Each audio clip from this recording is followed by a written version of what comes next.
Welcome to the Cat Connection. In this video, we will take you on a brief tour of a few of our foster home locations. We will also share with you photos of the future shelter location site. This is the front room of one of our more popular foster home locations. It is also a favorite room of the cats who reside here. You can see that there are very large windows allowing for ample light and a view of outside. The cats have vertical space as well as individual cubby holes so that multiple cats can enjoy the view without having to fight for space. You will see food bowls on the floor. All food bowls are sanitized daily. Daily cleaning routines also include changing out blankets and linens, cleaning the cat scratcher, sweeping the floors, and of course, scooping litter boxes. As you can also see from the front room, all of our cats live in a cageless environment, and this will continue to be true of our new shelter location. At times, individual cats may need to be temporarily housed in small individual spaces for medical treatment. If a room is not available, a cat may be kept in a cage where they have enough space to move, stretch, and even lounge in their own cat condo. This particular cage is set up in the kitchen near a window so that the cat can still enjoy natural light and a view of outside. Many of our foster homes are equipped with vertical structures. Again, this is spaced near a window so the cats can enjoy the outdoor light. This structure is in a bedroom, a popular hangout place for the cats. The upstairs office of this house also boasts a large window, and we have utilized the cubbyhole system here as well.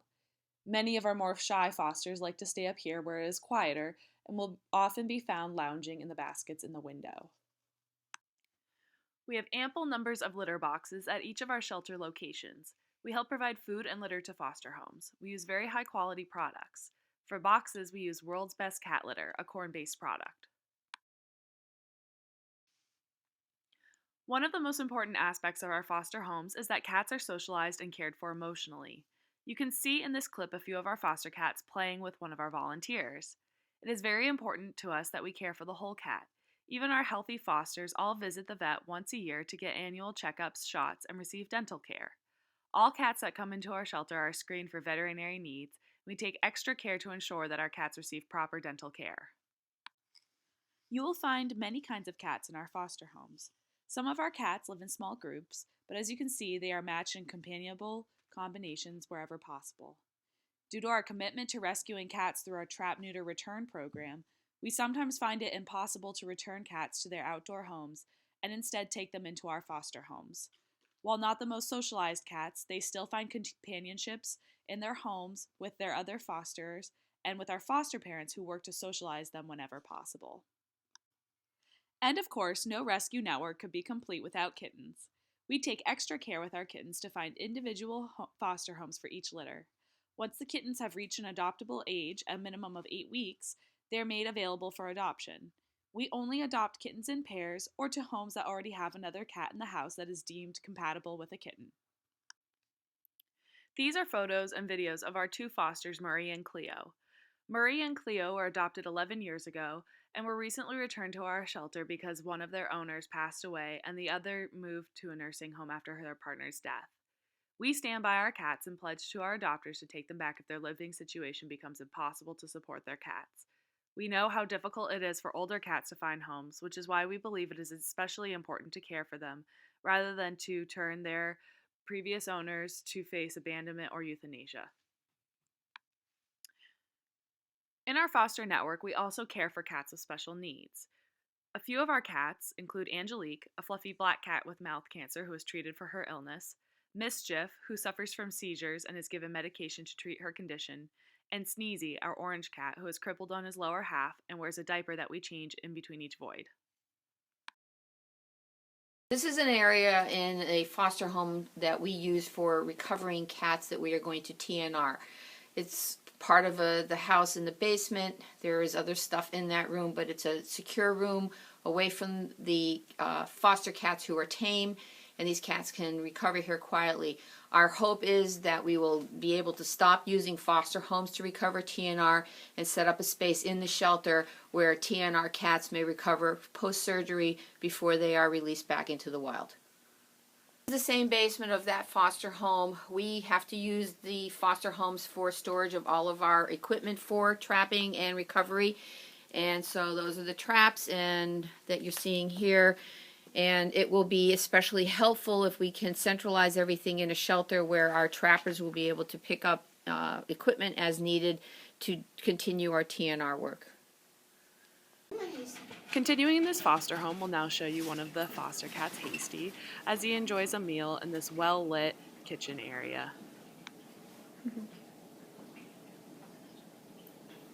This is the same foster home. This foster home is fostering cats of variety, temperaments, and health conditions. This is Chaz. He was rescued from a colony where 3 other cats had previously been rescued, and as often happens when you go to trap at a colony, quite often you end up with tame cats. Chaz was a cat that we determined was FELUC positive. We've had 2 tests done on him.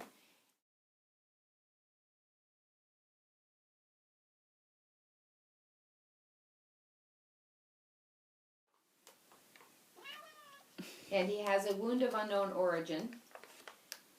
So we've been working at continuing to gain his trust, but he's become quite a wonderful cat. And we will, of course, try to adopt him out, but currently he will live at this foster home until he's able to go someplace where he will be an only cat. This is the same foster home on the 2nd floor, where a couple of other rooms have been dedicated to the cat residents who are currently being fostered here. The room ahead of us is where we have a mother cat who raised 8 kittens in this foster home. Her kittens have all been adopted, and we are working at continuing to socialize Truffle and get her ready for adoption. Fortunately, this foster home also has enough space to keep litter boxes and more lounging spaces available in a quiet space. Some of the cats in this house like finding a quiet room where they will not be startled by people walking in and out.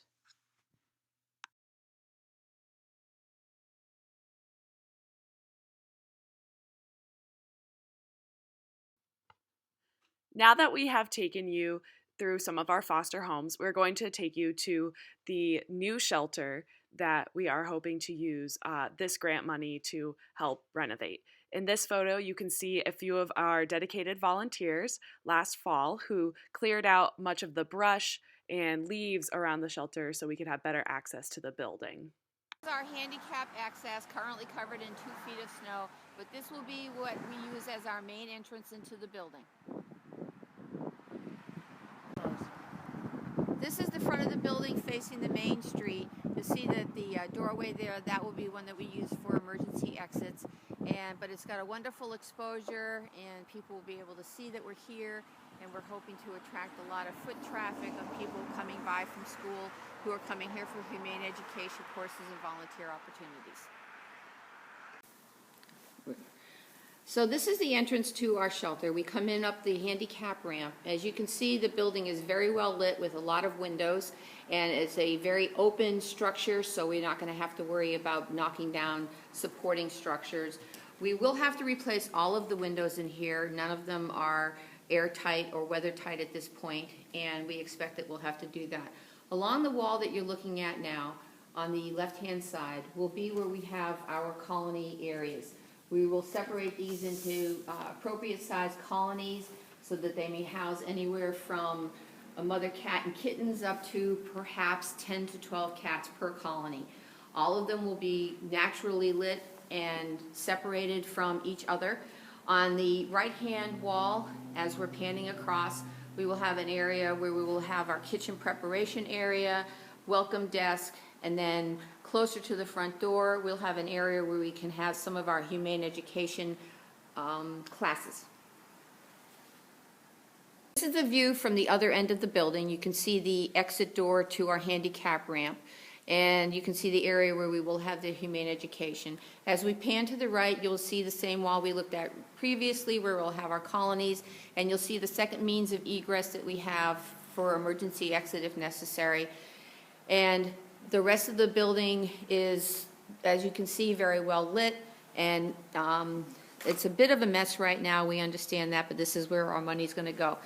We're looking now at the doorway that heads down to the stairs to the basement, and we'll be going there next.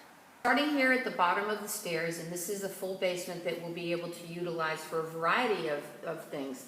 We have a door that heads right outside, so we'll be able to bring in our supplies through that area there. The basement is thankfully dry, so we won't have to waterproof it. This area will be used for intake, isolation, cats that need to have some private time away from the colonies and the public upstairs. This area also has 2 of our bathrooms, and we will have another large kitchen area for kitchen prep. Utility room, the electric has been upgraded, so there are circuits in here rather than fuse boxes. And again, you see it's a little bit run down or neglected, but we will be able to fix that up. We have 2 full bathrooms down here. And again, they're in pretty good shape. We believe that all of the fixtures work, so we will have bathrooms available for our volunteers and our guests that are not handicapped.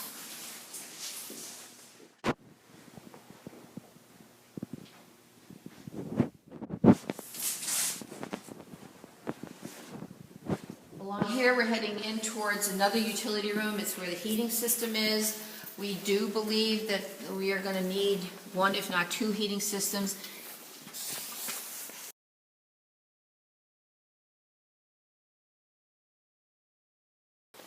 This is the last area in the basement. We will be able to use this for intake of cats. It has bathroom and water facilities, so we won't have to change too much of the plumbing here, but we will be able to use this for cat intake, where we'll be able to examine the cats, administer necessary vaccines, and determine what their health status is before introducing them to the rest of the shelter.